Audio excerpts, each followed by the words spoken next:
Parfois, la vie te frappe sans prévenir. Un appel inattendu, une trahison que tu n'as pas vue venir, une maladie, une perte, une chute. Et soudain, tout ce que tu croyais solide s'effondre. Tu connais cette sensation? Ce moment où tu as l'impression que le sol disparaît sous tes pieds, que tu ne peux plus respirer, que personne ne viendra te sauver.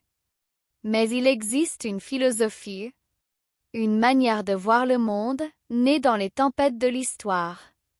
Une lumière discrète pour les jours les plus sombres. On l'appelle le stoïcisme.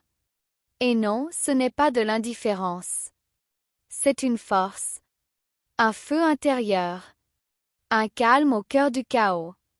Les stoïciens savaient que la vie est imprévisible. Ils savaient que nous allions perdre des choses. Des gens. Des opportunités. Du temps. Mais ils savaient surtout ceci. Tu ne contrôles pas ce qui t'arrive. Seulement ta réponse. Coup au but alors que le monde crie, tu peux choisir le silence. Coup au but alors que d'autres accusent, tu prends tes responsabilités.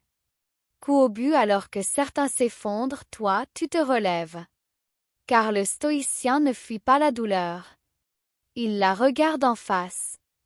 Il la traverse. Et il en ressort transformé. Marc Aurèle écrivait ses pensées au milieu des guerres et des pertes. Épictète, né esclave, enseignait la liberté intérieure. Sénèque, au cœur du pouvoir, rappelait que la vertu est plus forte que la fortune. Ils avaient compris une vérité essentielle.